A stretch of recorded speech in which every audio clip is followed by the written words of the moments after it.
Good Okay, afternoon. how we doing? Good. So, welcome 2025, our annual agave tasting. Super excited. You guys know I love this tasting every year, partially because we get to do agave, and it's one of the things we don't do a lot of tastings of, but I love in my own personal life. I switch up. I was telling Drake 2 or 3 times a month, I'm switching up and I do agave. So it's not always just whiskey for me, but mostly whiskey. You guys can look around the room, there's a lot of whiskey around here. But um, also, this is a little bit of you see this picture right here. That's my mom. She was she loved her Coronas, but she loved tequila too. And so this is kind of like a passion project slash love letter to my mom every year that we get to do. So I'm excited for that. We're gonna get into some great agaves. Super excited. And I know the first one is a banger. Cazcanes, Nuestras Raices, which I'm not going to talk about very much. I'm going to let Drake, who is the global brand ambassador for Cazcanes, talk about it a little more. I know we were pretty excited last year after tasting some of the Anejo picks we had in our tasting. So, Drake, I'm going to give you the floor. Introduce yourself and let us know, and then everyone else, go ahead, pour the Nuestras Raices, and I'll shut up. It's perfect. Appreciate the introduction. So, hey everybody. Like Nando said, my name is Drake. I'm the one of our global brand ambassadors for Cazcanes. Been with the brand for a little over 2 years now.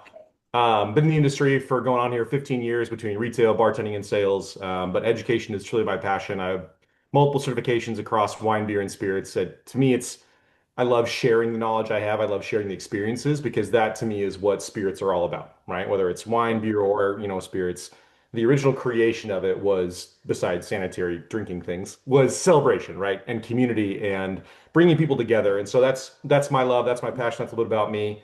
Yeah, the brand. So I was just saying with Nando, I love this impromptu kind of style. Like this is my favorite way of doing it. So if anyone has any questions or comments at any point, just unmute yourself and fire off the question. I'd love to answer it right away instead of waiting at some point because inevitably people forget their questions or we don't move forward. So please interrupt me if at any point. Yeah, can't wait. So yeah, the special bottle we are starting with today. This is and I had to pull out my tasting glass, bring in a bottle as well. So our Nuestras Raices, which translates to our roots. So this is a very fun project for us. It's a very fun bottle. We were excited to share with everybody this year. So how this plays into Cascanes, this is really cool. We actually don't make this. Our master distiller, Francisco Delgado Jimenez, or Don Chico affectionately, does not make this. The person who makes this, if you guys look at your labels, he's our Mexican Burt Reynolds, right there on the front. That is Humberto Alvarado. So how Humberto plays into the Cascanes story is actually essential. So when the idea for the brand was coming together in 2015, our co-founders, Colin Edwards and Jose Santillan, basically were looking in tequila around the Matitan, around the town of Tequila, trying to find the right place to create, Cascanes. Basically, they were hitting a bunch of dead ends. All these distilleries essentially want to do a white label contract, and both of between Colin and Jose, they're like, no, you don't understand. We want to be a part of the process. We want to be a part of distillation, fermentation, picking agave, right? Like this is not just a bunch of dudes creating a tequila brand. This is craftsmanship. This is love and passion for the actual process itself. So we're in Jose's hometown of Ostotipaquillo, which is where our water source is now. And they were at a taco joint. And the owner of the taco joint overhears this conversation and just kind of peeps his head in and goes, "Hey, so I heard you guys trying to start a tequila brand. I know a guy who lives out in the jungles near La Estancita, about 40 minutes from here, who's been making agave distillate since he was 12 years old. Third generation recipe. Maybe that guy can teach you how to make tequila." That's Umberto. So literally, Umberto's town is 8 homes, no electricity. It is literally like in the middle of no, you have to take a 4x4 basically crossing through like the jungle to get to his little hometown. And he literally taught us everything we know about making tequila with his autoclave, which is a homemade oven, right? That is wood fired. His roller mill, which is an inline Chevy 6 engine hooked up to a wood chipper. And his still, which is also wood fired and homemade, right? So that kind of ideology, right, of 3 ingredients, water, agave, yeast. That's it. That was the beginning of Cascanes. And he taught us what we know. And when the brand officially started producing in 2017, we even asked Humberto, I said, "Hey, do you want to be our master distiller?" And he goes, "No, I like making my juice out in the jungle." So yeah, this is that's why there's no CRT certification. There is so that's why it says Destilado de Agave. That's why it says there's above if you see a Edición Especial right above that it says Jugo de la Selva, which is our cheeky little jungle juice reference, right? Um, yeah, so no CRT certification. This is made out in the middle of Amatitan near La Cencita. This was actually a blend of about 13 different batches because Umberto, it's a tiny little place. He's not producing. I think we did right around 6,000 bottles, 7,000 bottles of this. He can't produce that. Like that's insane. So it was multiple batches at cask or still strength, blended together, and then released in this beautiful package. If you've seen our regular Cazcanes bottles, it's a little bit different. You know, labels different, nice little side panel there. The wood, the top's a little different. And there's also too a little secret image. If you look on the inside label of both the back and the front, on the front you can see that's actually his oven. You can see it right there, and then the back is them actually hand chopping the agave before it goes to the wood chipper. It's a really fun special bottle. But again, for all intents and purposes, you know, talking about like what we're tasting right now, right? For all intents and purposes, this is tequila. It is hand harvested blue Weber agave in Namatite, you know, in Jalisco, right? So it has all the qualifications to beat tequila. It's just such small batch and it made out in such a remote place. We didn't even care to get CRT certification. So water agave yeast, that's all it is. So let's salute to some Nuestras Raices. Oh my God. I love this stuff.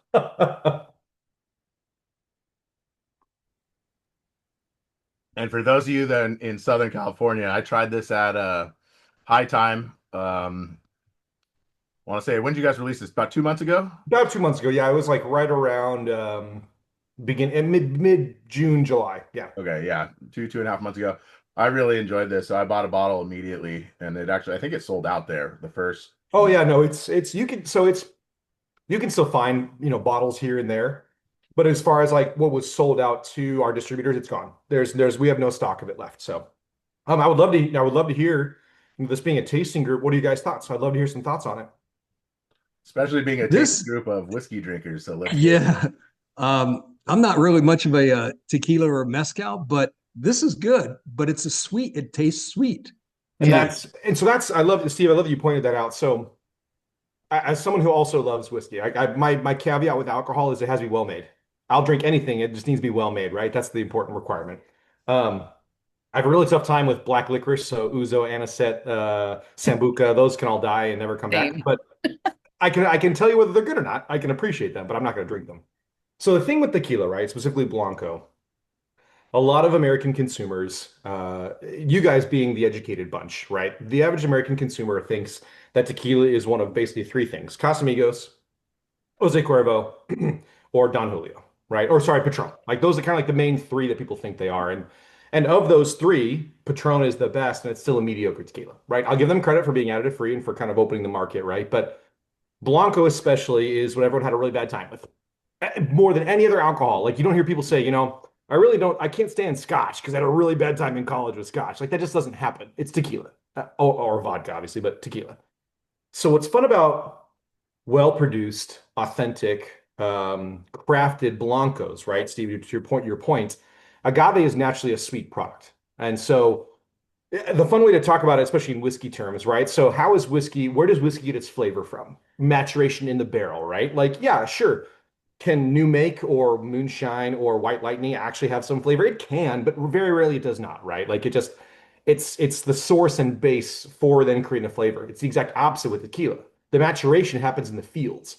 All the flavor you get out of tequila from a Blanco perspective, that's all chemicals and phenols in from your water and from your agave. So that sweetness you're tasting, agave is naturally a very sweet product. The problem is that sweetness has been conflated with all these additive laden brands for sugary, right? So sweet and sugary are obviously, we know those are two different flavor profiles. So I love that you pointed out it does have a nice sweetness to it, but it's not sugary, right? Which is what agave should taste like, especially unaged, you know, Nat Blanco tequilas. I like it. It's really good. I appreciate that. Again, I know the guy who makes it. So I generally, whenever I do tastings, I don't guide people with flavor profiles because everyone's palate's unique, everyone's palate's different. What I think is fun about this, especially at the 47%. So if you guys have any left in your glass, my favorite tasting note, and I think this is so unique to the water source, to being made out in the jungle, right? The agaves, where they're being harvested. On the finish, there's a little like cassia bark, cardamom, like Mm. slightly ground cinnamon, which is wild. Like you don't find that in a lot of Blancos. And it's like one of my favorite notes that I love sharing with people because then once you think about that, it's right there on the finish. It's awesome. See, I get a little minerality in the mid palate. Oh, Mm. you're saying the finish, but Oh, a ton. So it's spring water from out in the middle of the yeah. jungle. It's a spring that goes down 100 feet. That's where the water source is. I get a lot of pepper on the Oh yeah. nose, but specifically white pepper, which to me is sweeter than regular, you know, black pepper. And he's got a great palate. So that is a through fare in flavor that actually goes over to all of the Cazcanes product as well. So agave is like wine, like grapes. Mhm. There are generally two regions. You've got Jason. We are on the Nuestras Raices. We're on the Cascanes bottle. It's the first one. Um, you have highlands and lowlands. Now, lowlands is actually not a correct term, especially people in Guadalajara get a little pissed off at that because the lowlands are still 4,000 feet elevation. It's not low. So it's the Tequila Valley, but it is low compared to the highlands, which are between 7,000 and 10,000 foot elevation. Um, just like grapes, those growing regions have effect on the base flavor of those agaves, right? So Blue Weber from the highlands, again, these are generalities, but it tends to be more fruity, floral, elegant. Um, the lowland or the valle, tends to be more earthy, peppery, herbaceous, right? So you'll generally get from lowland agave or valley agaves, you get that heavy black crack black pepper, Yeah. or in some cases with how it's harvested, where it's from that white, that like back of the palate white pepper, Mhm. which we have in spades, which I appreciate a little bit more because sometimes that cracked black pepper, it's very like nasally, it's on the front of your palate, Yeah. like ruins the rest of it. But yeah, I'm glad you got the white pepper right away. It's a big thing that we do, and it's a part of our process for sure. It's awesome. And I thought it was interesting. You said there's phenols in the agave. I've never heard that before. So it's chemical compounds, right? So it's Sure. just Okay. like any other, base product, whether you got grapes or barley or corn. So, I think a lot of times when I'm leading these tastings and I'm digging into our tasting notes, right? Yeah. And I mentioned cardamom or black pepper or white pepper or pomelo or rhubarb, and people are like, not the uneducated, but people just they want to know. They go, do you guys add those flavors, right? Like, where do those flavors come from? And it's just those are chemical compounds that exist, phenols that exist in the penca, the spine, and the piña itself. And that's what's so fun to me about tequila, because like I said about versus, a lot of whiskeys, the barrel is essential for whiskey. Right. It's not essential for tequila, right? Like the flavor you're getting out of this is all just straight from the plant itself. Right. And again, like I said, not that you can't get that with whiskeys, you certainly can, but it's a lot harder with your new make spirit because it's just so aggressive, right? Yeah. Yeah, that's interesting. I didn't know that about agave that they have a phenol in there. Mhm. And Yeah. so obviously we understand phenols from normally like peated whiskeys, or obviously sometimes your barrels can impart phenols. Like Mhm. I look at like a Westland Garyana.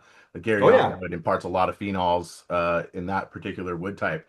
So but that's really interesting. I didn't know that. That's cool. And It's, then I think that the more you dive into like all alcohol, right, whether it's wine, beer, or spirits, they're just I tell people all the time, it's three parts: science, art, mhm. and Harry Potter magic. Like making alcohol literally is all three of those things, and it is wild to me that a plant, right? So this is another little fun fact here. I don't know if you guys know this. Agave is most closely related to an asparagus plant. So What? taking the except it is the closest relative is an asparagus plant. It's not succulent, right? A lot of people think it's succulents. It's like, no, it's actually agave is closely related to an asparagus. So you're taking a plant, right? That is most closely related to the thing that makes your pee smell like shit, and then yet you are bringing out all of those flavor profiles, right? That is literal magic. Like it's literal magic. That is so I've learned two new things today. We are on pour number one. Oh, that's awesome. And then I just wanted to point out, Steve, you didn't like peated whiskeys before. I knew you weren't a hugest agave fan, and now we're starting to climb the hill. So, we're gonna get you there. I'll tell you, it's great. That's why I do these. That's Yeah, why you do them. absolutely. It's 100%. and it's funny, the whole the peated whiskey thing, right? I think it's also kind of the same. You can categorize that the same as certain tequila, right? Because not saying that Lagavulin and Laphroaig aren't bad products. They're fine products, right? But they're pretty aggressive. And so whenever everyone thinks of Isla or Pete, those are the first two they think of. And so when you're talking about your PPMs, they're up there. And so there are so many, like I'm saying this coming from I'm a huge Isla fan. I love Isla. I had my first Scotch experience as a 20-year-old literally performing at the Edinburgh Fringe Festival with my college. That was my first Scotch experience, and I was very blessed and very lucky, right? And so I loved Isla for years. But I get it. It can be an aggressive flavor profile. But if you find the right one for people to jump into, like I'm a sucker for Bruichladdich. Oh my God, huge fan. So like for me, that's what I go to, and it's growing that palate and having the right things to grow your palate too. I think that's even more important because a lot of people just kind of do that scattershot shotgun approach of, oh, just try this and try this and try this. It's like, no, you need to try intentionally. Try the things that are going to actually help your palate grow. Don't just go to Total Wine & More and say, hey, give me five islands. They're going to give you some Spirits Direct crap. Well, Drake, I'm going to tell you if. Oh, sorry. Go ahead, Steve. Go. So can we pick up a bottle at like High Times on this, or I think they're out. Okay. I know there are some retailers who do have it still in Southern California. I'll reach out to Nando and I'll let him know where you guys can find Okay. it. Yeah. Yeah, and Steve, Like- I can also find for you too. So either way, we'll find one for you if you really want one. But Yeah, yeah, yeah. they sold out pretty quickly when they first came out. Yeah. Wow. Especially because I think it doesn't have a tequila certification technically, right? Yep. So I think a lot of people thought it was really cool that it didn't have that either. So this technically it is, but For all intents and it's not, purposes, right? it is tequila. However, legally, it is not. Yeah. Yeah. So, and Drake, I was just gonna say you're coming to the right place next weekend. So that's Bruichladdich. This is Bruichladdich Wall. So No, it's I still have like probably a good 3-4 ounces of Octomore 10-2, 11-2, 12-3, and I think 13-1. yeah. If I recall correctly downstairs. I also have a hard time like the price of alcohol, right? Like there in my mind, if you're spending more than $300 in a bottle, you are just paying for the product itself, not for the flavor profile being any better. Yeah. Like I love Black Art. Black Art is awesome. Is Black Art a retail bottle for $600 at the cheapest? No. No. It is not double the price better than an Octomore, right? So these splurge bottles, like my dad and I, every year we always split a bottle of Boss Hog. Whatever Boss Hog we get, I got a good connect who gives it to us for cost. But even then, cost is still like $400 to $500 cost, right? And so I'm splitting a bottle at $250. Is it worth that price point from like a monetary taste perspective? No, but it's worth it to me, right? It's worth it. It's the eye of the beholder thing. Don't even get me started on wine. Talking about Bordeaux, like, oh my God, this is $13,000, $14,000, $15,000. I'm like, no. That is, I've had them. I've had 65-year-old Bordeaux. It is not worth the price point. It's amazing. It's delicious. It is not worth the price point. I run a whiskey club because I don't have wine money, so not very many people do. But yeah, hey, everyone else who's here, any more questions? Please, I'd love to hear comments on the Nuestras. I'd love to any questions about Cazcanes, us as a brand, where we come from. I'm here for it. This is what I'm here for, guys. I love doing this. As you can tell, I hate talking. Right. I really don't like talking. So, Just real quick, while my kid's out of the room, I went to a local, I'm new to agave, but I went to a local agave tasting the other day and they had, I don't know, 100 bottles out on the table. He lives up by Chewy, I believe. Yeah, by Chewy, yeah.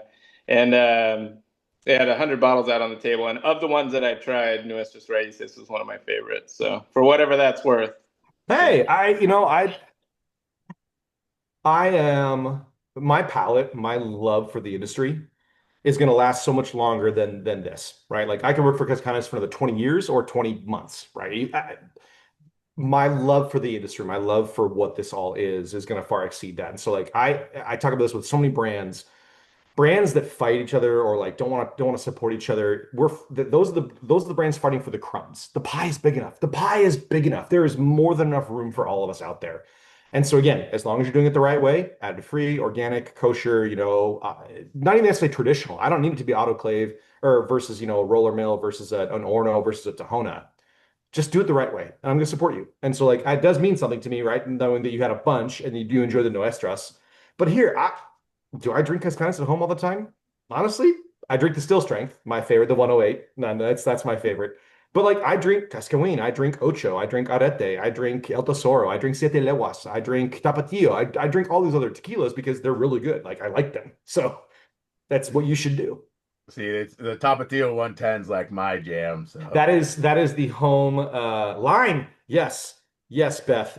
For sure. Like lime zest. Not necessarily like that lime, like acidic juice. It's like that zest.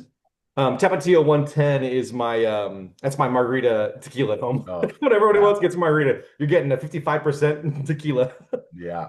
We so like I love Blancos, right? Like Blancos my jam. That's what I love because there's just too much crossover with the barrel like influence sure. when we get to an anejo, or especially in some of the extra anejos. They're still good, right? And they're still tequila, but like I love exploring Blancos. That's like my jam, you know. And so I really love coming across these projects like NR that I think are so fun and really kind of test our palates, or get to see something a little different. Yeah. And so when I'm drinking at home, if I'm drinking agave, it's normally Blanco. So Yeah. Yep. I'm there with you. And here's the thing with, so tequila purists and mezcal purists are very different. So mezcal purists are both more rustic, but also more intense. For example, aged mezcal, which can be delicious, is incredibly frowned upon by a lot of palenques, a lot of producers, a lot of mezcaleros. They can't stand it because in their minds, I don't know if you guys know this, with most mezcals, they're not even proofed. Whatever it is, whatever it comes out the still, it goes right in the bottle. They are that essentially like letting the product speak for itself. So age stuff in mezcal is a big no-no, even though there are some amazing ones out there. Versus tequila, right? Age expressions have been around for a very, very, very long time. But there is that very much the authentic, rustic, OG, community who thinks this is tequila. Anything aged, nah. I see both sides. I'm kind of there with you. I think if you want something that tastes like whiskey, you should probably have whiskey. But there are some really excellent examples of Repo, Añejo, Extra Añejo out there that I think do cross those boundaries well, right? There's still enough agave on the palate. There's still enough barrel, like a blend of them. Yeah. But like, for example, who here has heard of the tequila Tears of Llorona? Anybody? Andy nodding. Beth. Brian said no. There it is. Okay, so Nando, what is special about that bottle? It's blended in it's aged in 3 different barrels, right? So you have the rum influence, you have the cognac brandy influence, and then was it bourbon barrel? I think it's the other one. Bourbon. So it's 3 different barrels. So that bottle is pretty pricey. It's right around, it's 5 years old. Very pricey. It's a 5-year-old expression. It's 3 different casks, right? It's like $300 minimum, right? So it's not a cheap bottle. It's good. But here's what's crazy. It was a like a trophy bottle for me for years. So we're gonna pull the trigger on $300 bottle. Finally pulled the trigger, right? There is so much barrel influence. It is so dry. It is so obviously woody and oaky. To me, I have no need to ever buy it again. It's not bad. It is not bad by any means. But to me, it's like if I want that flavor profile, I might as well just go buy a whiskey. And there's nothing wrong with the tequila. It's delicious. It's really tasty. It tastes like a whiskey. Another example is, who here's heard of Fuente Seca? Anybody? Yeah. Andy nods, Beth nods. So Fuente Seca, their master distiller, Enrique Fonseca, is kind of a nut job. That guy's amazing. He's like mad scientist. His whole ideology is ultra aged extra añejo. So our age statements with tequila, Blanco is either unaged or less than 2 months. Reposado is 2 months to a year. Añejo is 1 year to 3 years. And then anything over 3 years is extra añejo, right? Yep. He has their youngest extra añejo is 5 years old. 5, 7, 13, 15, 17. They have a 21-year-old extra añejo. Are they tasty? Absolutely. Do they taste like agave? No, not even the slightest. And for retail, for the 21 year is $1,300. Their price. And so I'm like, might as well go buy 21-year-old Portwood for $350, right? Like, come on, like. Yeah. Yeah, we had Fuente Seca in our lineup last year too. So which one? The youngest of the 5 Fuente Secas. Yeah. The 5 is good. I do like the 5, but like even then, it's just the more. It's not a bad tequila. I don't ever want to say that, right? It's well made. It's got passion behind it. It's great ideology. if you are eliminating that much of, again, the maturation that happens in the fields, if you're eliminating that much of the flavor profile, why? That's not for me. That's not my jam. So what I usually tell people, I do think this is a really good spirit. I think it's a great spirit. Absolutely. I just tell people I don't think of that as tequila. Like to me, that's not tequila really, even though it is, but it's a great spirit. I think it's delicious. And I've threw it into this tasting for a couple people, but yeah, I normally that's not what I reach for when I'm drinking agave normally. Right. So Beth, to answer your question, so limited production wise, are you talking about specifically like this expression, the Nuestras, or just all of our lines in general? In general, but I do like this one. Where are you? Where are you on the East Coast? I'm in Delaware. Okay, so we're in Delaware. Our distributor, hold on. I literally just emailed someone like a list of all of our distributors. Hold on.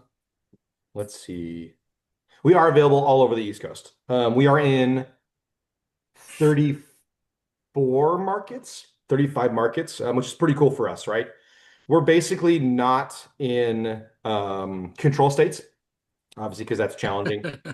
All right, so yeah, we're in Delaware, and our distributor in Delaware is, I want to say is that Winebow? I don't think it's Winebow. Hold on, bear with me. More questions, more drinking. So I'm just going to ask one, just a little bit. Give us a little backstory on Cazcanes, kind of how it came to be, and who the owners are a little bit. Yep. And then we'll... So, like I was saying earlier, our co-founders are a gentleman named Colin Edwards, who has extensive experience in the wine industry as well as the entertainment industry. He is a key grip. He's done TV and movies for a long time. If you guys know what a key grip is, essentially like they literally help with the camera. They literally like focus cameras, right? So you got a director of photography, a DP. Grips are across all, like they do all that stuff. So he's been a key grip for a very long time. His palate is absolutely out of control. Like I pride myself on, I've worked with my palate, and I think I did a good palate to begin with, but I've intentionally tried to learn how to taste things, right, over the course of almost 15 years. Colin, it is next level. You can give him any wine, blindfolded, brown bag, black glass. He will tell you, he will probably get within a 2-3 year range for the vintage. He will tell you the aspect it was grown on the hill. He will tell you whether it was a dehydration or a rehydration year. His palate is like out of control good. So that's his ideology, is craftsmanship, right? Like he didn't want to just be some white dude from California making a new brand. It was, I want to craft something, right, that doesn't exist in the space. And then our other co-founder, Jose Santillan, born in Guadalajara, born in Osto de Paquillo, but lived in Guadalajara, right?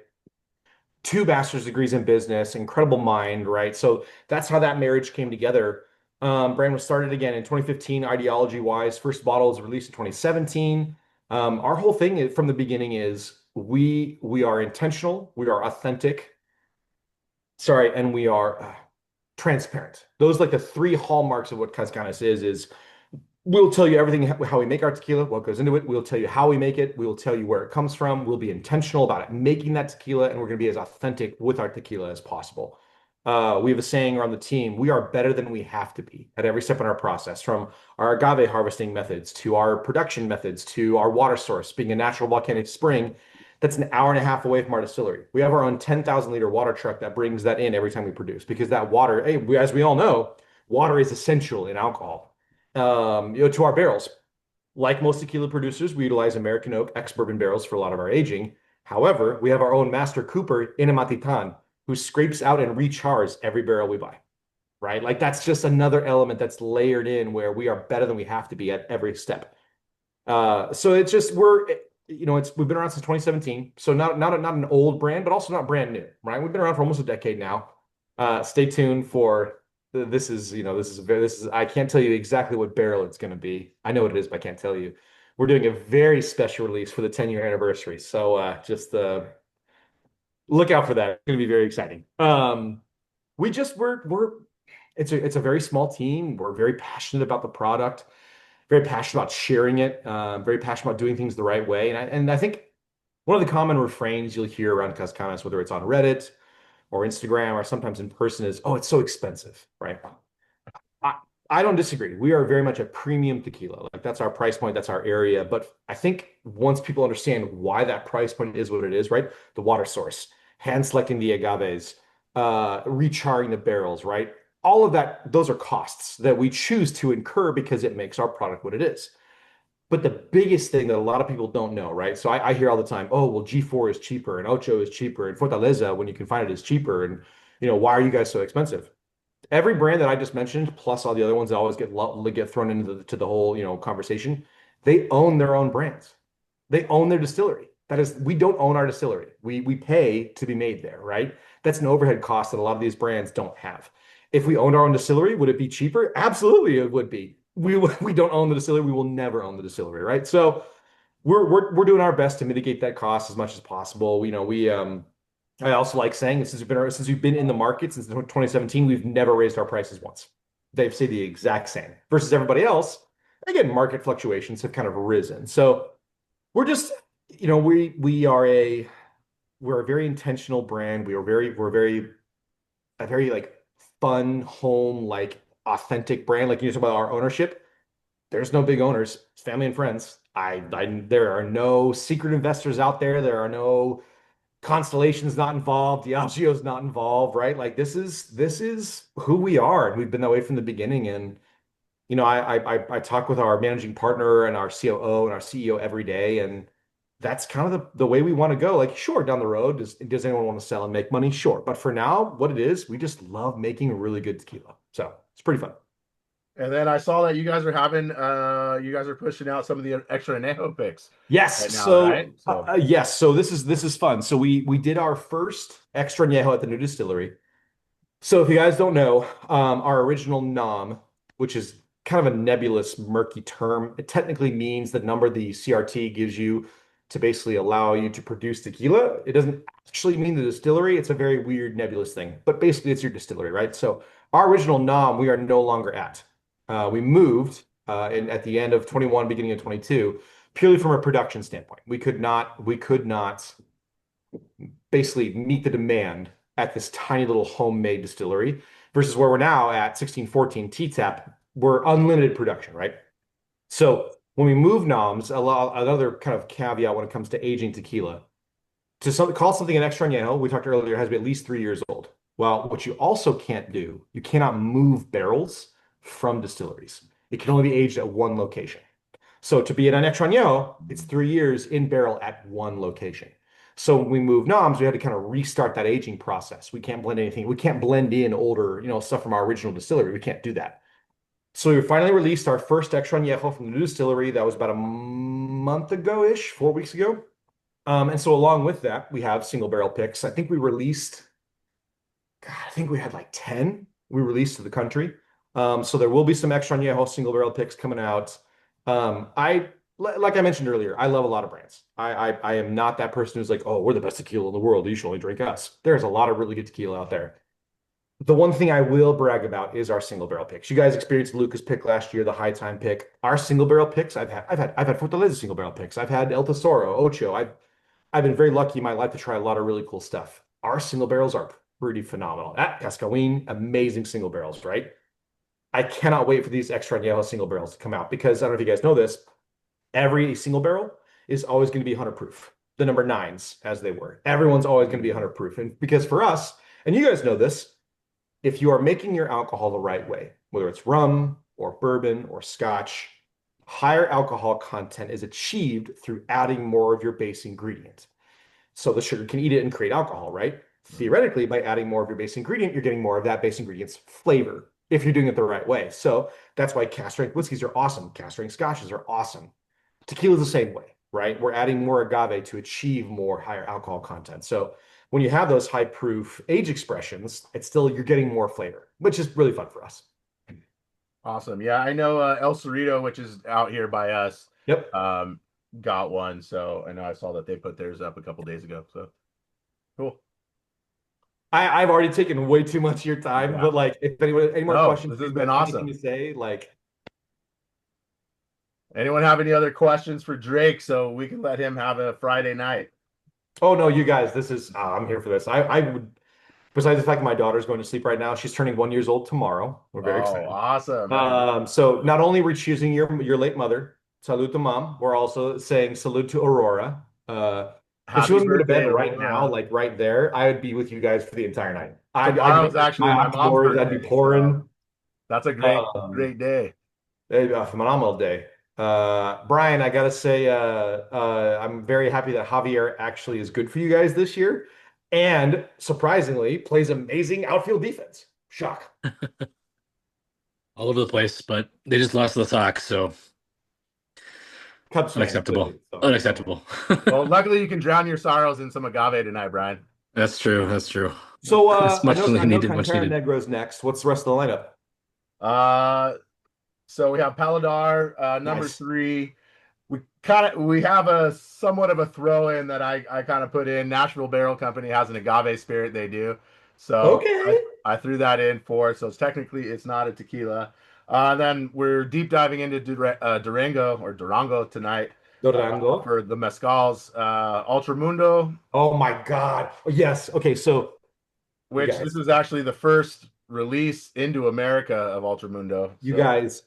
Okay. So before I go, I love tequila. It's one of my favorite spirits. That being said, I might like mezcal more for one reason only. We're going back to a wine analogy. Tequila is all Cabernet. You have 100 Cabernets. They'll all taste a little different, right? They will, but they're all Cabernet. Mezcal, Pinot Grigio, Sauvignon Blanc, Pinot Noir, Syrah. Every varietal of agave has their own unique flavor profile, right? Which is so fun to me. That Ultramundo uses a wild agave called Lamparillo. It's very hard to find. That is my favorite mezcal I've had in the last 2 years. You guys are gonna be blown away. Killer. Ultramundo is insane. It was so funny. I was at a wine bow event last year in Orlando, and I saw this big old banner for Ultramundo, and I was like, "All right, guys, we're calling our mezcal Ultramundo. Like, what are we doing? Like, come on!" And the guy goes, "Try it." I go, "All right, all right." I immediately bought 2 bottles. 2 bottles came home with me. It is a phenomenal mezcal. You guys are gonna have a great time. Ultramundo rips. Yeah, and I'll get into the story when we get there. But I actually found them the same day I found Salvadores, so I had a fun day that day, and I've been holding this for the last 2 tastings, trying to put it in, and I just couldn't fit it. So today we're finally doing it. Mezcal Burrito Fiestero. Uh, that's the Tepa Mate. And Ooh. then Lamata, we're doing their Durango, one of their Oh, Durango offerings. I love Lamata. Love Lamata. Great brand. Phenomenal brand. So I think we Well, got you guys are in for a wonderful tasting. I mean, like again, Yeah. I'd love to stay on and do the whole thing with you guys, but alas, Yes. fatherly duties call. I will make sure that Nando has my contact information for all of you guys. Phone, email, please.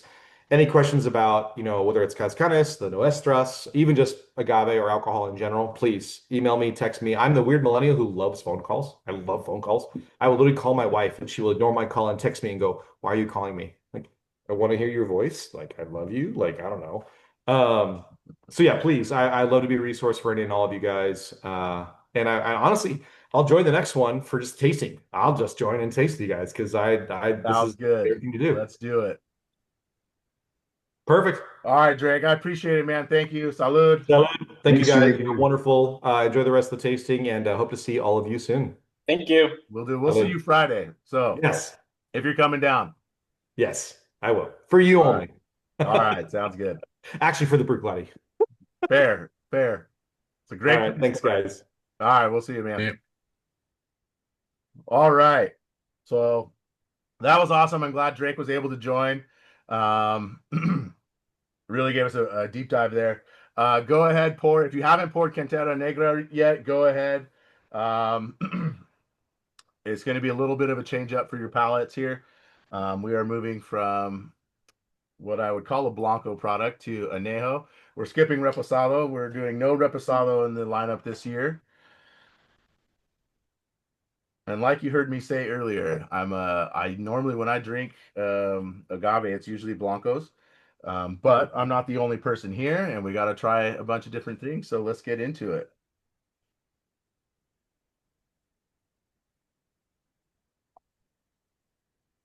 So, Cantera Negra is going to be from NAM 1554. They are in Jalisco, which, made from Blue Weber agave, which are the two minimums being a tequila, right? And like Drake said, went over a little bit earlier, we know that this is aged at least a year, between 1 and 3 years, right? So, and this is bottled at 40%, which is the minimum in the American market. This is one that normally in Mexico you would see at a lower, like 38%. And a lot of the tequila brands will do that in Mexico. So let's get into it. I expect this to have a little bit more barrel influence, and so probably be maybe a little sweeter. We'll see.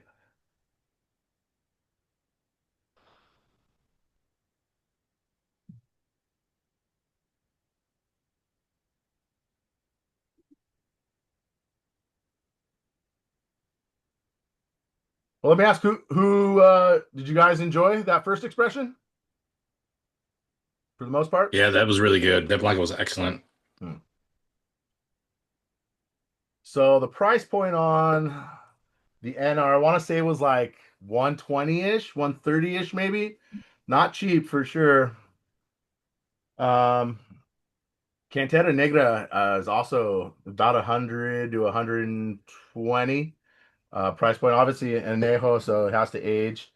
I think the most interesting thing from when we started, I think this is the fourth annual agave tasting we've had, from when we started 4 years ago to where we're at now.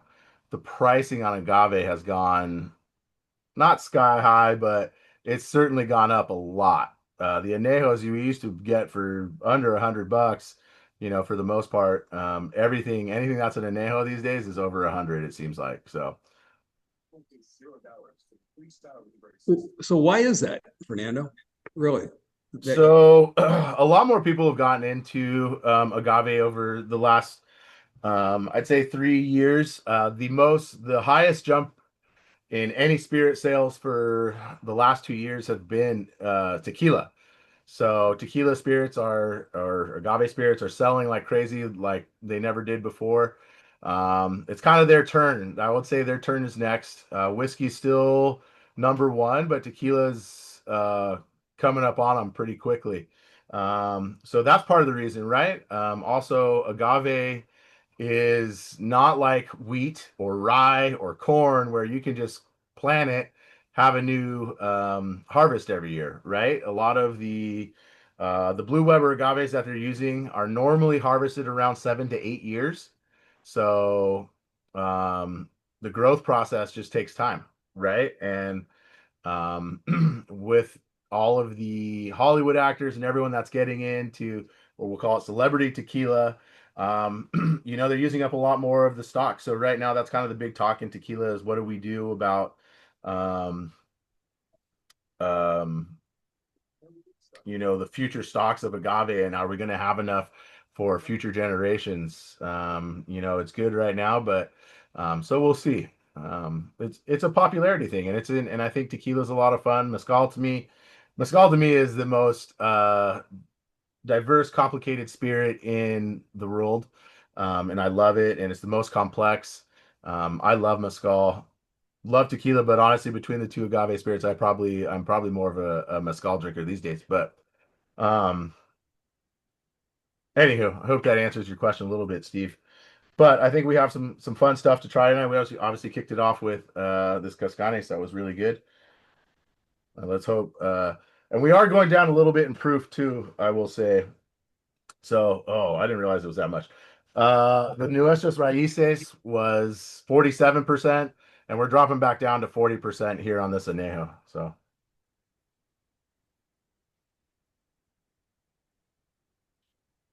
and the reason I put this second was just because of the barrel influence, and knowing that the Paladar is also 46, 47, 46%. I didn't want to go no barrel influence from barrel influence to no barrel influence back to barrel influence. So that was my thought process there.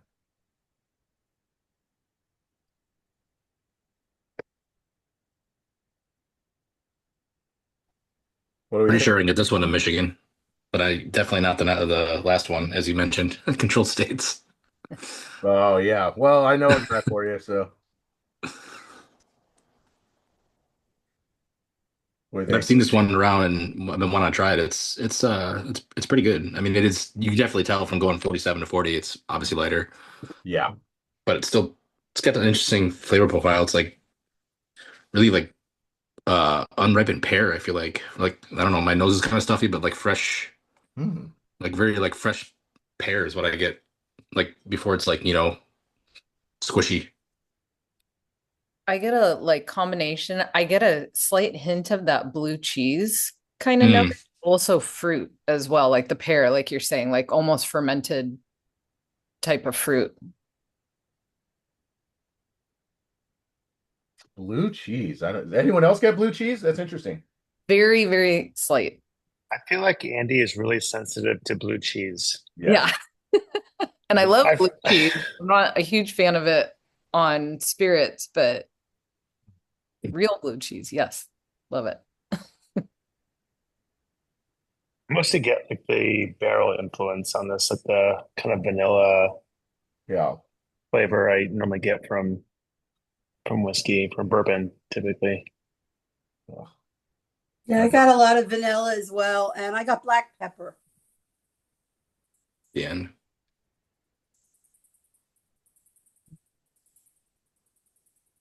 T wanted to come say hi. Kept knocking on the door. So sorry, Beth, what was that second note you got? Black pepper. Oh, black pepper. I didn't get blue cheese, but I got the funk of blue cheese. I don't know. It's something aromatic about blue cheese that's distinctive, but it didn't taste blue cheese. I got the funk of blue cheese. So I don't disagree with you there. There's something there. And it's nice. I think it meshes well. I think when you said fermented fruit, that kind of connected with me. I Yeah. think I could see how you would connect that with like that funkiness that comes from blue cheese. Yeah. There is a little bit, like I would say I get that maybe in the mid palate for me there.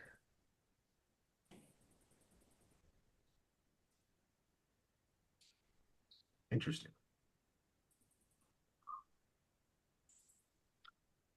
I would say my vote on this, if I had a vote, I would say it's very tasty, easy to drink. I don't know that I would spend $120 on it.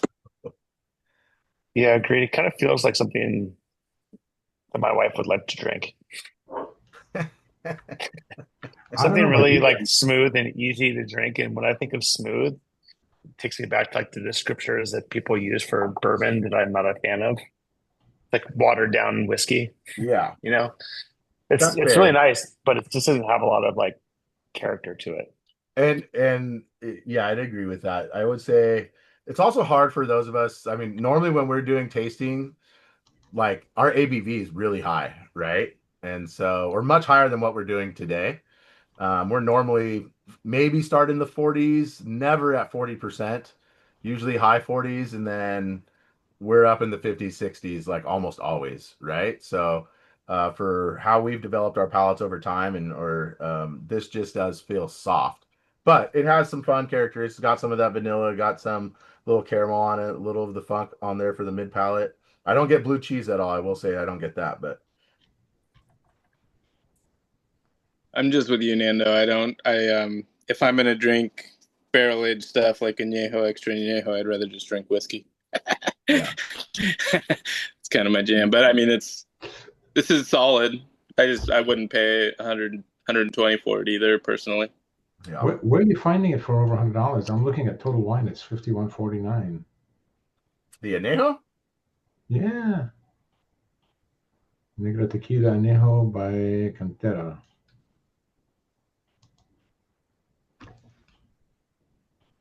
I don't know how to do screen It share. shows at high times it's 92. Really? Let's go to high times. Well, I should have bought it at Total Wine then, I guess. Yeah, the pricing's kind of all over the place. How interesting. I didn't see that. Thank you, Dr. Mo. Well, at $60, I think it's maybe a little bit more palatable. So Over 100, I'm out.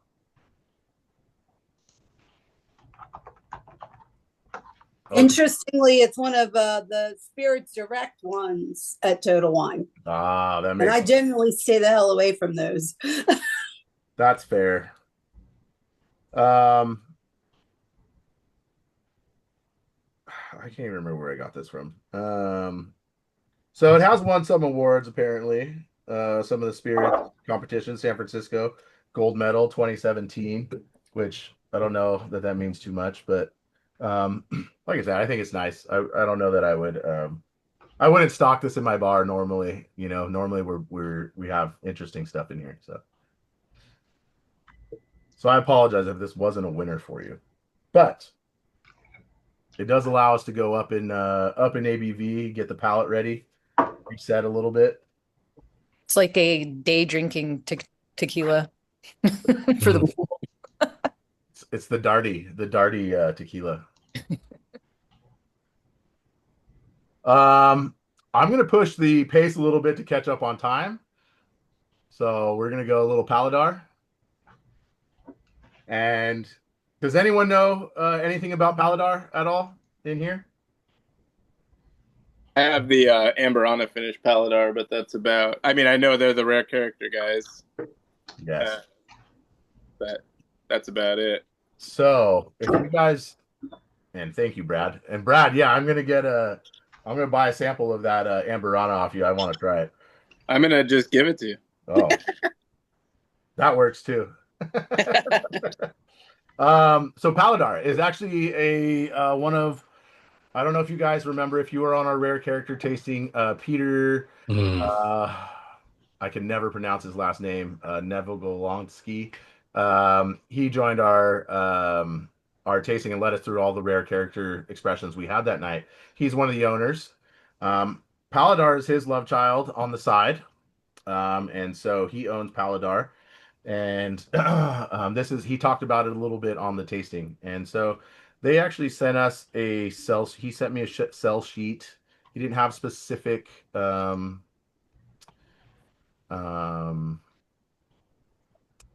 he didn't have anything specific on Seelbach's pick, but Seelbach's coming at 46%, aged in ex bourbon barrels. The fermentation, or I guess let me go down the line. Obviously, agave is blue, right? Blue Weber agave. Yeast is proprietary blend and wild yeast, fermented in pine vats, and the stills are a blend of copper and stainless still. So, one of the interesting things I think about agave and mezcals, you'll have how they ferment. So sometimes they're in steel fermentation vats, sometimes they're in wood. And especially with some of the mezcals we'll get into, or maybe not tonight, but if you get into mezcal, they have a lot of different types of vats that they use to age in, which is I found very interesting. Let me see if I can, let me share this real quick. So I'll share you what I'm looking at. Is that all the single barrels of pine, or they vary them? Yeah, no, all of their agave or all of their tequila is made in these pine vats or fermented in the pine vats. So here we go. And he sent me 2 videos too, but honestly, they're just like promotional videos, and they didn't tell us anything about Paladar at all. So I'm gonna skip them unless you guys really want to see them.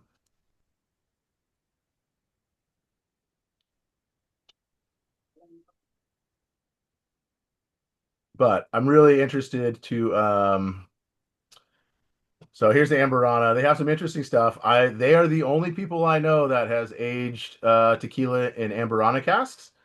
And for those of you that enjoy bourbon and rye and have gotten into some of these Amberana casks, I'm not a fan for the most part. So I can't imagine that I'm going to love tequila and Amberana, but it's interesting. I kind of think they bought probably too many Amberana casks for rare character, and now they're pushing this maybe a little bit as an experimentation in Paladar. Nom 1109. So they have the Blanco. The ones I did think that were interesting, and why is this taking forever? I would like to try their still strength, but also the Reposado's done in Tempranillo cast. I thought that was kind of interesting. They have a toasted series right here that I thought would be interesting.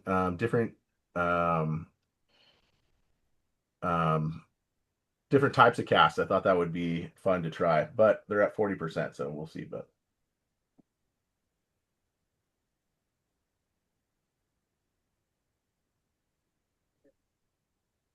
and what are we thinking about this Paladar?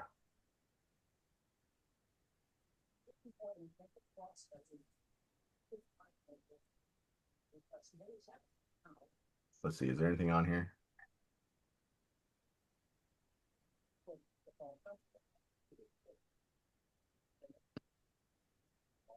Yeah, and that's the end. Yeah, I was a little disappointed. I thought they were going to send me more on this, but they didn't. This was from Seelbach. I believe this one was 120, but Dr. Mo can, maybe fact check me again. Let me see. I'm going to pull it up now to make sure I'm right.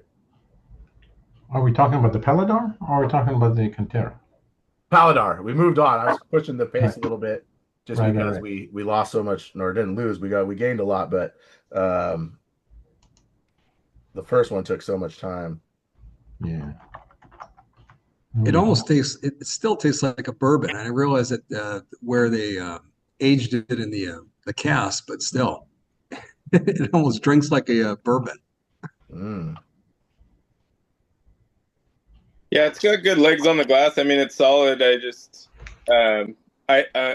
love Blanco tequila and mezcal, but that'll make it far in terms of its usefulness. Feedback. No, that's fair. You might want to start using these añejos as a gateway to whiskey for people who are having a hard time getting there. Just saying. I don't know too many people that aren't in whiskey yet, so. It's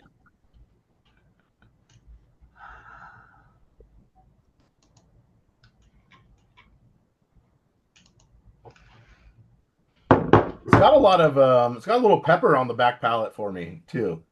Yeah, I feel like most of the fruity or the flavor kind of falls off towards that black pepper finish Yeah. for me. Yeah. It's the flavors up front and then it kind of just trails off.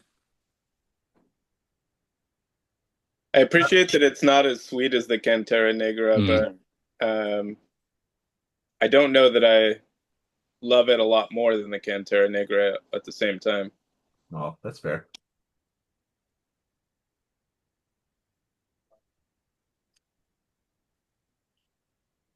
See, I think I like this more for sure.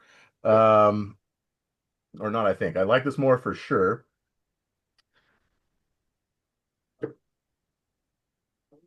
I agree on the sweetness. It's also got more body to it, just probably because it's at 46%, right, versus 40. But I feel like it doesn't have where the Cantera Negra is a little bit masked by the or a lot masked by the barrel influence. I feel this is less masked by the barrel influence than the other one.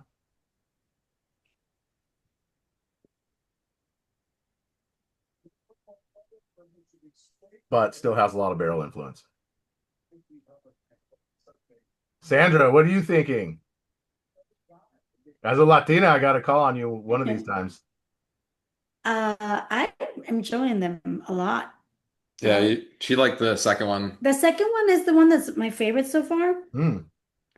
The first one, I liked it, but I don't know. I didn't love it. And we've been basically one pour ahead because the tequila in her just started lighting up. I'm just like, you guys going a little too slow for me. Hey, she's gonna bust out the grito here real soon. Don't worry. Oh, I'm already doing the arriba all day. That's why he has me muted because I told her put your chanclas in the other room. Oh, hey, I understand those Latinas never shut up. I got you. Yeah, no. But no, I really liked. I actually did like the Paladar too. Yeah. Paladar in Mexican way. Paladar. I like that one too, but the second one's been my favorite. See, and that's awesome though, because that's why we do these tastings, right? Because everyone has a Mhm. different palate. We're all gonna like different things. So I think that's cool. Yeah, we'll like the first one best. Yeah, I can appreciate how the first like three were very distinct already. Very different. Yeah. Fair. Very, very good tasting, by the way. Oh, Yeah. thank you. We try around here. Well, I mean, I think I can know what your taste is. I Yeah. like it. Well, luckily Will got in last minute, so I told him, because I saw your Instagram post and I sent it to him like, are we not doing this? Question mark? Question mark? Will wanted the night off, maybe. You never know. Tequila, that's the night off. Tequila. Fair. Yeah, it's been a while since we've seen you on here. Well, I know. He's been working too much. Yeah, That has Will's been now part of the happening. PE life, so yeah. he understands what work is now. Fernanda, did you say you got pepper on this one on the palate or on the nose? So no, like more on the finish, like Finish. Yeah. like just after that mid palate when you start to swallow, and then like the ABV starts to pick up a little bit, and you get a lot of pepper right Yeah. there for me. I did notice that the third one, like the first time when I tasted it was a little bit kind of hard, and then after that it was very nice and smooth. This is the first taste was kind of like, and then Mellow it out. it mellowed out, and I really liked it. Yeah, and that could be too because you're going from back from 40% to 46. You're picking up in the ABV, Yeah. right? I'm gonna pour the I figured that's MBC, what it was. and I'm gonna try this, and now we're really jumping. I think this might be the highest spirit we're doing. This fourth one. Yeah, I'm a little scared about this one. I'm a little scared about this one too. I just jumped on it. Yeah. So It's warranted. FYI, I did not charge you guys for this. I'm just throwing this in just to see, have a comparison. And I thought it was fun because we did NBC as a tasting. Shoot, how long ago was that now? Maybe a year ago or so, roughly. A year ago.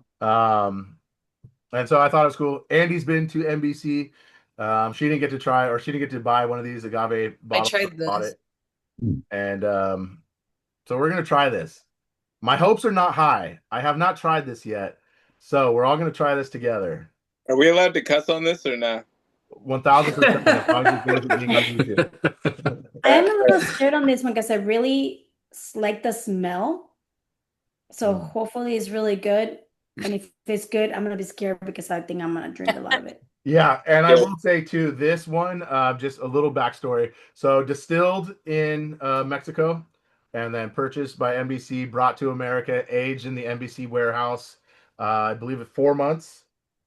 And so I actually did laugh at their description. I'll read it for you guys. Agave does not grow as well in Tennessee as it does in Mexico. Agave does, however, age incredibly well in our freshly emptied, award-winning whiskey barrels. We wanted to continue the tradition of offering spirits at higher proofs than you can normally find. Don't let the easy finish fool you on this, or you may be dancing down Broadway in no time. If you've ever been to Nashville, Broadway is the kind of the main center of activity in Nashville. The Vegas Strip of the South. Yeah. The reason I asked if we could cuss is because I think the nose is pretty fucking wild on this one compared to the other ones. Yeah.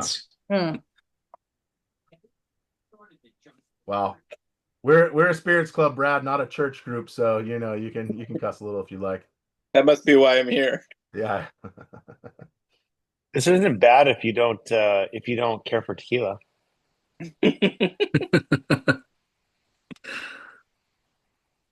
This doesn't taste anything like it at all. Yeah, that's the thing. Is like the nose and the wow. Like my nose is messed up, but I get like light cinnamon red hots. Yeah. You know, I can see Brian, that. yeah, now that you say that, yeah. And you're right, Jason. It doesn't taste like tequila. To me, it just tastes like whiskey again. I mean, it's not tequila, but it's an agave spirit, so you would think there would be some correlation a little bit. Yeah. That coats your mouth like crazy too.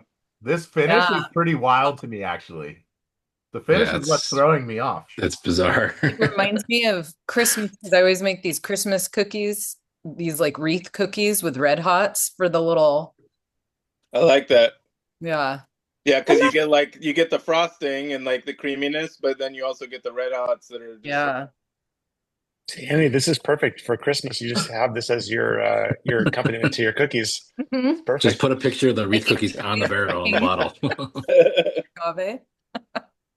I'm not getting a lot of red hots, but I get like dulce de leche, really caramely. Yeah, it's intense. Like dulce de leche chews, kind of.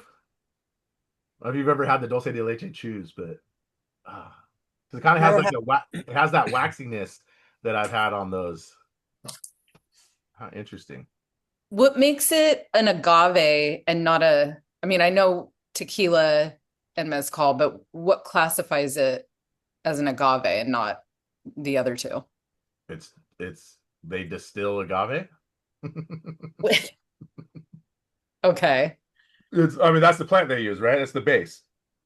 So just like wheat would be or barley would be for scotch, or corn would be for bourbon.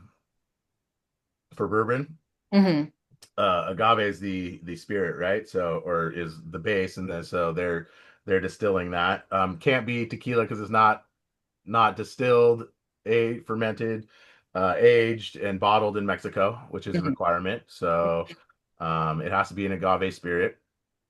I will say this is probably better than I was expecting.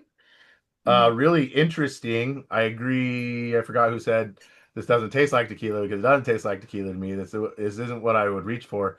I mean, it's not tequila, but it's not what I would reach for in agave spirit. There's been some really good expressions I've had in America of agave spirits. The best one I can remember is San Diego Distillery, which is down in San Diego. It used to be owned by a guy named Troy, who sold it, but he did an agave spirit that blew my mind. It was really good. And it was made with Blue Weber agaves as well. So sometimes it's fun to try these different things. This is like a totally different spirit for me. It's like a fireball of tequila. For me, it kind of tasted a little bit like Christmas. It was with the Christmas cookies and stuff. And I think, you can't call it tequila or mezcal because it's not made on where it's supposed to be made. That's where they're bringing a lot of agave spirits now, because it's making it from other places. That's what so you can. So like our last one is also an agave spirit, right? And our first one was an agave spirit.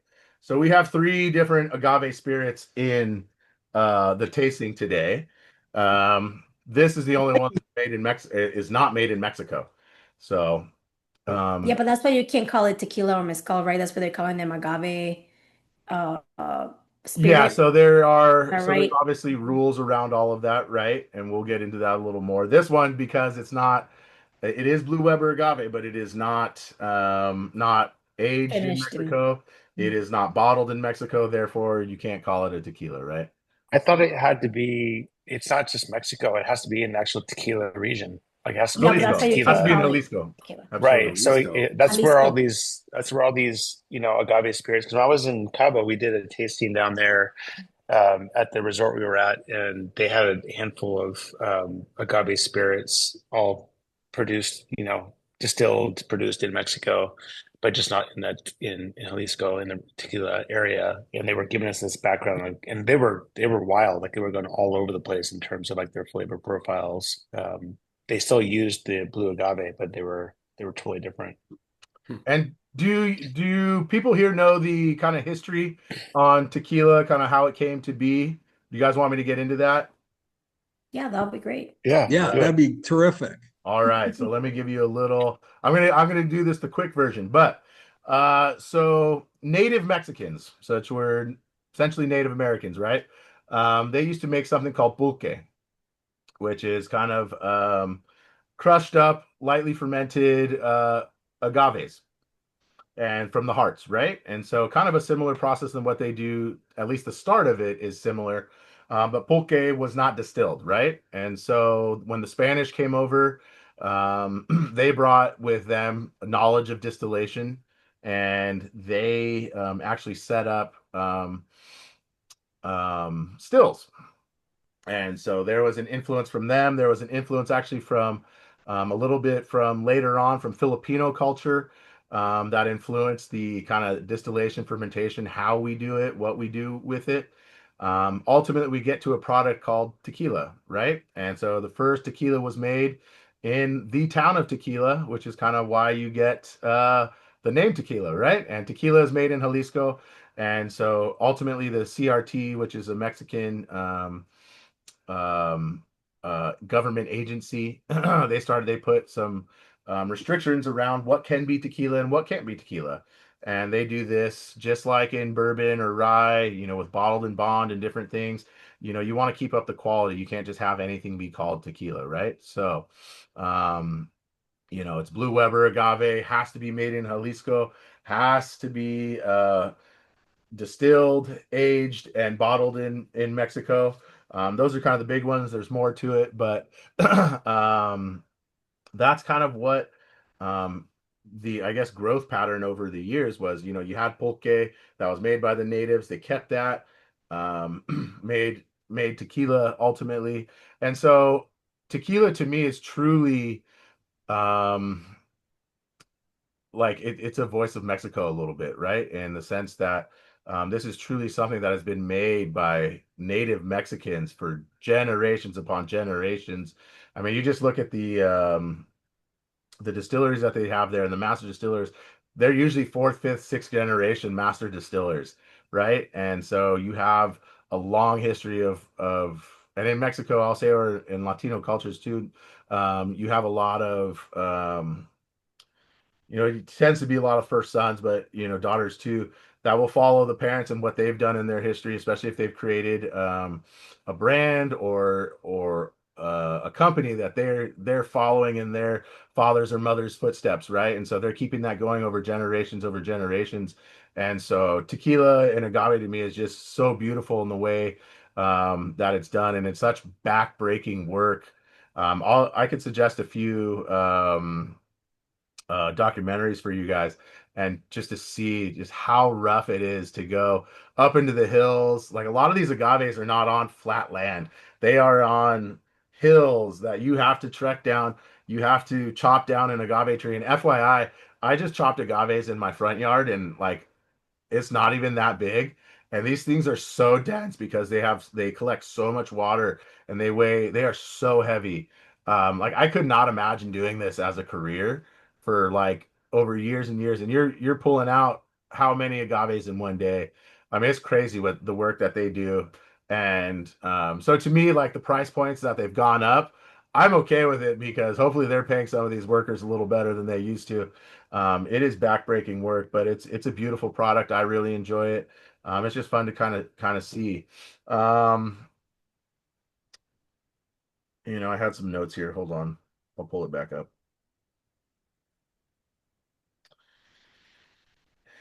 And so, and tequila was born, or I guess the first distillery, large scale distillery that was certified. I mean, you're talking back 1600s, 1700s here, late 1600s, early 1700s. So it's much older than what you'll see in America or even Scotland, because the first Scotch distilleries that were certified were early 1800s, and then in America it's late 1800s are the first distilleries that got certified by legal distilleries. So it's pretty interesting. The first commercial license for tequila was actually issued to, can anyone guess? Anyone? You get a free sample from me if you can guess who it is. Drone. I don't know. No? Okay. Jose Cuervo. Yeah, I thought it was gonna be Patron, but No. That's what I was gonna I'm say. muted anyways. I'm screaming at the screen. Yeah. So yeah. And sorry, I should say, I apologize. They were the first licensed distillery. So 1795 was the first license that went out, but it's been made since the late 1600s, early 1700s. They had distilleries set up. They were just not licensed. So let me make a correction there. And the first person to export to the United States was actually Salsa. So, which is interesting. I know I don't give Jose Cuervo Salsa Tequila any credit at all, but they were the first. They were two of the big movers in the space, right? So, and what you'll see now is, modern tequila has gotten really popular with, drinks. A lot of people who make cocktails love using the spirit. You see a lot of celebrity tequilas that have become really popular. I can't stand most of the celebrity tequilas, if I'm being 100% honest. A lot of them have additives. They taste like sugar. And what I didn't say when Drake was on, but if you guys have ever had tequila that, or if you've drinking enough tequila over time, you can taste when something has additive to it because it's just so much sweeter. It's sugary. It just has that sugar glycerin in it, and there's no way for you to like not be able to taste it. That being said, there are a couple that I kind of like, and I hate myself for it sometimes. I really enjoyed Sincoro, which is MJ's tequila, but I know that there's additives in it, and it goes against my ethos, so it'll never be in a tasting. But I did enjoy it. So there's some things out there that do have that are enjoyable, but for the most part, like George Clooney's Casamigos is fucking awful. I don't know how anyone drinks that shit, to be honest. Yeah. So that's tequila. Have we enjoyed the first half of our tasting? Yeah. Yeah, I don't know what I might not finish this just because I don't want to screw my palate up for the second half. That's what I was thinking too. I will say that the NBC turned out better than I thought it would. So there's that. Fucking wild, man. Yeah. After Drake mentioned that Ultramundo, though, I've been sniffing for a while. I know. Since that was the next one. So here's what I'm going to say. I'm going to give everyone a 2-minute break. I would definitely cleanse your palates. Definitely drink a little water. What we're going to get into next is going to be way different. And I am so excited to finally pour this for you guys. God, this Ultramundo is awesome. And I don't want to oversell it, but I really enjoy it. So, and also I'm going to take a little bathroom break real quick. I'll be back.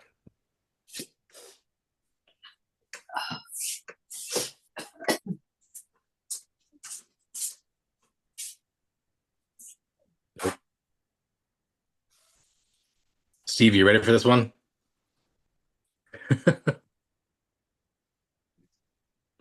What, the second half? Yeah, the mezcal. I don't know if you noticed it already. Yeah. It'll be interesting.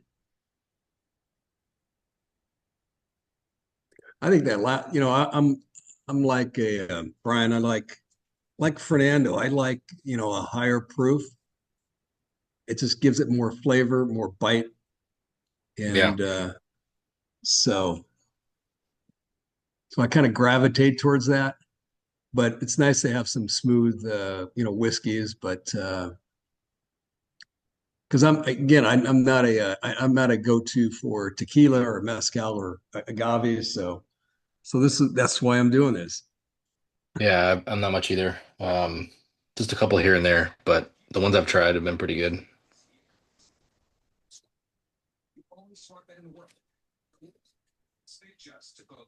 So where are you located? I'm just outside of Detroit, about 35 minutes or so. All right. Control state. It's terrible. Like I have conversations with people all the time about it. It's so annoying. He's the number 6 stop out of Detroit. Yeah, there you go. It's true. Novi is. Yep. We have a coffee shop named Number 6 Coffee Shop, not far from here. Oh wow. Basically Grand River. If you look at, there's a lot of pictures of where Detroit looks literally like a wheel where you have Woodward, Grand River, and another road called Gratiot, and they all skew off. Basically, Woodward goes northwest, and the other two skew off even more in the opposite directions. And Grand River goes from basically Detroit all the way to the west side of the state, through Grand Rapids and all the way to Holland. And there was a train that in the past, because we don't have it now, it was the number 6 stop off of from Detroit, from going on its way to GR. How long you lived there? I was born and raised. Okay. Yeah, I mean, I've lived in a couple places other than that, but I'm from here. I'm more east side. Where I'm at now is kind of, I consider the west side, like, I don't know, Michiganders, like Woodward is kind of, again, that like west, almost that west east designation, even though it's really not really, even though technically I'm in East Michigan, but yeah, we Metro, because 6.5 million people are in Metro Detroit compared to the rest of the state, so it's always just like this east west kind of discussion point. Okay. Now that we all know a little bit something more about Michigan, it's a control state, if you didn't know. Yeah. I love that. I love that. I hate it. Okay, I'm gonna go ahead, pour Ultramundo. I'm gonna talk about it a little bit, and I'm gonna give everyone a little geography lesson here. So let me share my screen. Give me 1 second.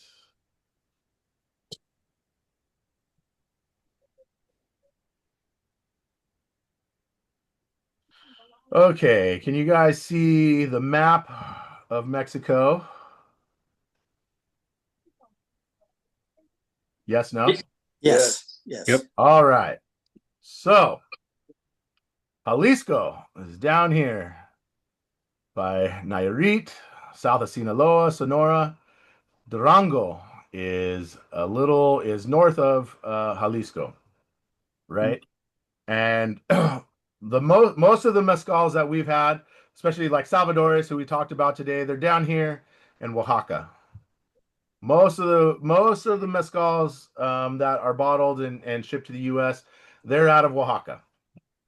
A few out of Puebla, and a couple other states. I know Sandra said, there's obviously there's a designation of where mezcal can and can't be made. Not every state in Mexico can make mezcal, or they can, but they can't call it mezcal. They can't put it on the bottle. So there's only, I want to say, like 5 or 6 states. Oaxaca is obviously one of them. Durango is another one. I know Michoacan can, and I want to say, and Puebla. I'll have to go look up what the other two are. But Durango is what we're highlighting tonight. Our last 3 expressions are all coming from there. And I'm really excited. The first one being Ultramundo. This just came to America 2.5 years ago. And so this is from a place called the Silent Zone. They call it the Silent Zone because it's actually a national park in Mexico. There's just not a lot there. No one inhabits this place. It's mountainous. There's a lot of animals, a lot of wildlife. There's a lot of protections there. The tortoise, which if you guys see, oops, maybe I show here. Tortoise is here. This is kind of the big thing that they have there. Sales of this bottle actually go to protecting that particular tortoise, which is the Bolson tortoise. So, ships have been, or not ships, sorry, planes have been lost here in the Silent Zone. It's an interesting place. Not a lot comes from here, so I think it's super awesome to find a mezcal that's coming from the Silent Zone. Zona de Silencio for the Spanish speakers around here. I'm going to pour this. And Durango is south of my family's home state in Chihuahua. So now you guys know something a little bit about me. So everything, again, the rest of the night, everything's going to be from Durango. And let's talk about mezcal. How does mezcal differ from tequila? Well, we understand that there's mezcal and tequila to me is kind of the same difference of um, bourbon and scotch to me, in the sense that bourbon is a much more restricted sandbox to play in, where scotch you have a lot more you can do, and it's a much bigger sandbox to go play in, right? And more things you can do. And why do I say that? Well, with tequila, has to be made in Jalisco, has to be Blue Weber agave. Everything has to be done in Jalisco, right? Well, with mezcal, you don't have those same restrictions. You're actually allowed um, you're actually allowed to use any type of agave you want, including Blue Weber agave. There are mezcals that come from Blue Weber agave. And the cooking's a little different, right? So tequila, you're usually using brick ovens or autoclaves, like Drake mentioned earlier. With mezcal, you're usually using underground pits to roast these over a few days. It's not something that happens immediately. You're roasting, whether it's over the ground, or you cover them up with the ground. You have stones. You're cooking these over a few days, so you're going to create a little bit more smoke than what you would in the tequila. So I think a lot of people always say, well, mezcal's always smoky. It's not always smoky, but there is some smoke to it because of the process. It's a little bit different. There's things that go into that. There's a little, what's the pit depth? What's the moisture like? What kind of agave are you using? How long are you cooking for? So all those things will affect the mezcal. And then from a fermentation standpoint, a lot of times with tequila, you have you're fermented in stainless steel casks, which some of the expressions we had, or at least the Paladar, that's done in pine, right? So a little different. And you have kind of a more limited yeast strains. Well, with mezcal, you're using a lot of different yeast, sometimes wild. Salvadores uses a wild yeast. A lot of these times there's open wood vats that they're aging in. So you get a little bit more earthiness. It's a lot different, than a little bit more of the controlled process of tequila. And everyone gets to make a decision of how they age, how they ferment, how they do anything. It's all different, right? So that's kind of the fun thing with the mezcal. No one does it exactly the same. And mezcal, a lot of times you're not necessarily using stainless steel or copper pots. You're still using a lot of clay pot stills. And so what you'll see with these, what does that mean? That means one, you're going to get different flavors off that, right? But also your batches are going to be much smaller. These clay pot stills are much smaller than the copper pots. So you might only get 50, 60 bottles out of these. Whereas with tequila you can push that a little bit harder. You also don't see a ton of aged mezcals. Like Drake was saying, mostly you're going to see blancos are called joven in mezcal. You might see some. I've actually never seen a reposado. I've seen anejo mezcals, but you just don't see them too often. Also, you get a fun little designation difference between artesanal, which is using traditional, a little bit more mechanical methods, and ancestral, which is much stricter. You have to use, you absolutely 100% have to pit roast. You have to use a tahona, stone crushing, and you have to use clay distillation. It's a requirement to be considered ancestral. And I believe, so Ultramundo is artisanal, and the Mezcal Burrito Fiestero is this is ancestral. So you're gonna get to try both tonight. So that's a little bit of the difference. Let's get into this Ultramundo. I'm super excited. I finally get to drink this after a long time of not having it. So, oh, the nose is beautiful.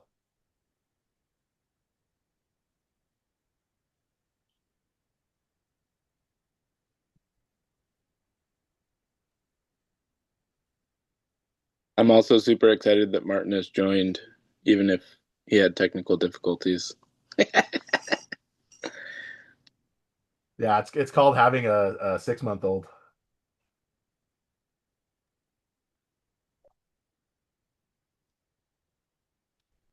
Ooh.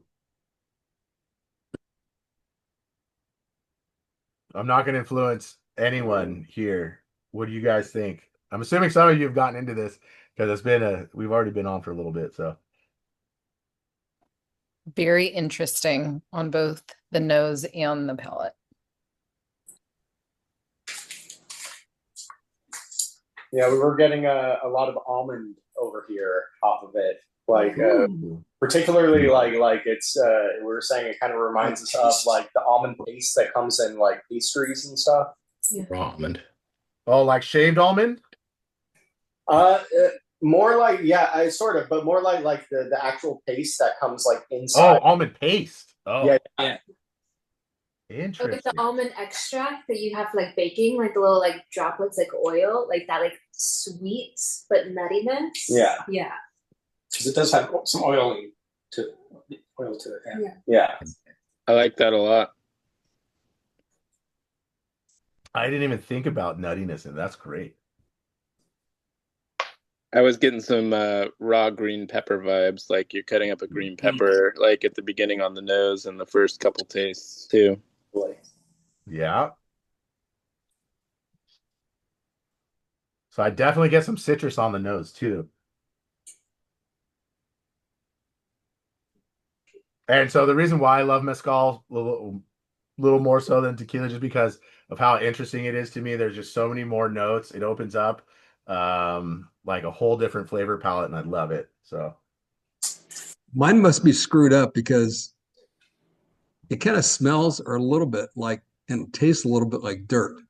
No, that's fair though. It's earthy, right? You know, earthy. Steve, There's 1,000%. I almost said when I first nosed it, cut grass. I got that a little bit, like overall, like that earthy kind of vegetable. Yeah, that's a good. Yeah, vegetable. I can't believe Fernando put dirt in your drinks again.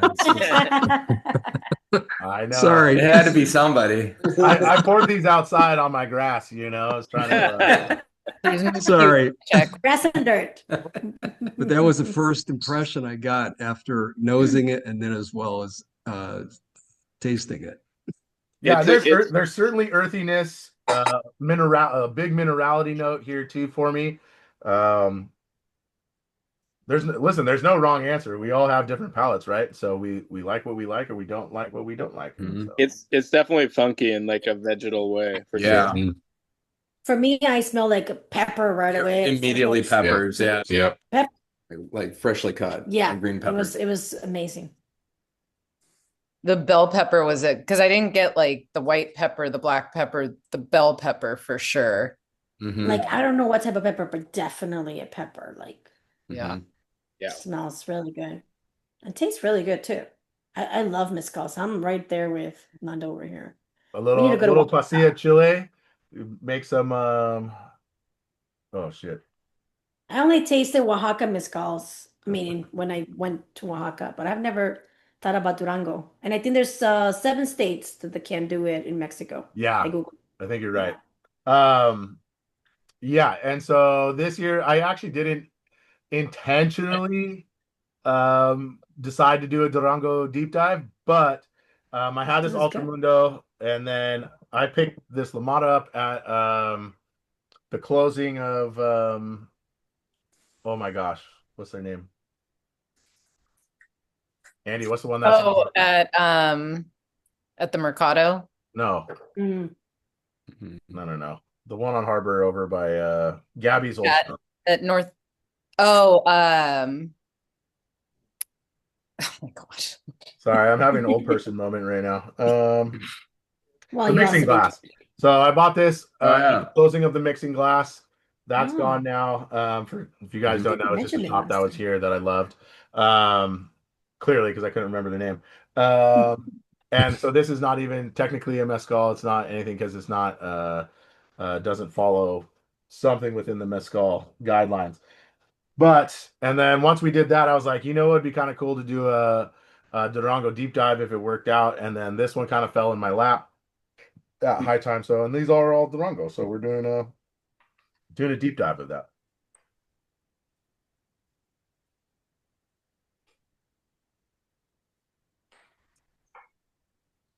All right, Bruno, what do you think? Enjoying it?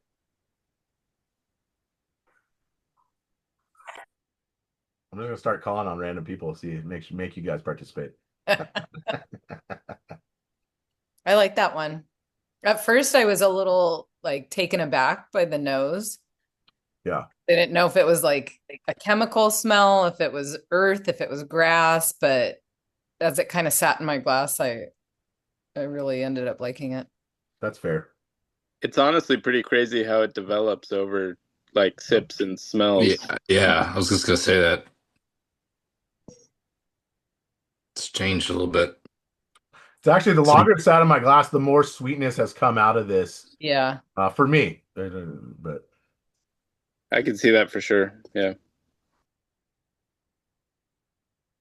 it's not like sugary sweet, more of like a muted agave syrup sweetness, kind of for me.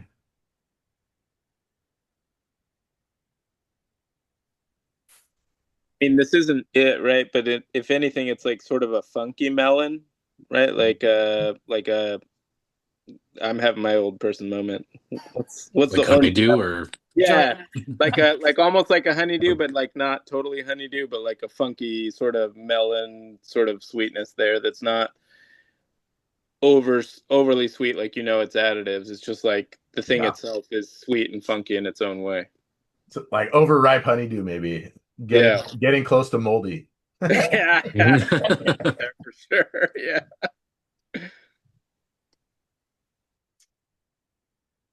So I love this. I hope you guys love this. This is actually Ultramundo has brought in a few more batches over the years. This was the very first one that ever hit America. There was an old restaurant here in Irvine, which is close by my house. They introduced me to this. They only got 2 bottles when this first came, and I tried their bottle. And the owner Andrew, I was like, dude, I have to have that. I was like, that's amazing. So I bought this, thinking this was going to be for me, but then I was like, that's selfish. I have to share this.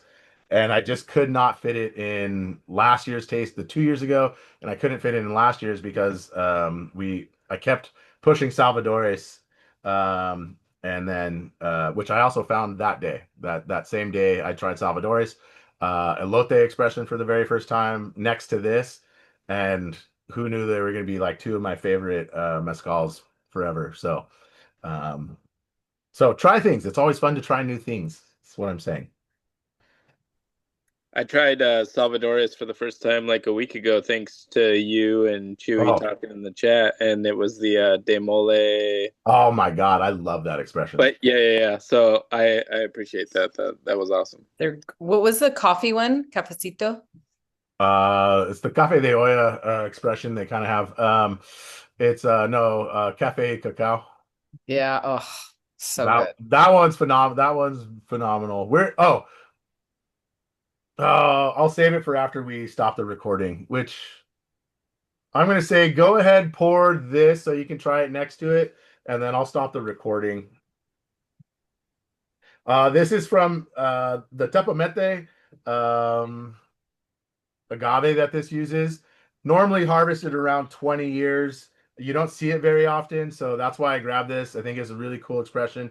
It's rare to find that agave, and now I'm starting to pour a little thick over here, but that's okay. I have the day off tomorrow. And so we're at 2 hours. I'm going to stop, or close to 2 hours. I'm going to stop the recording a little short. This one's not going to be on there, but cheers to everyone watching this after the fact. Cheers.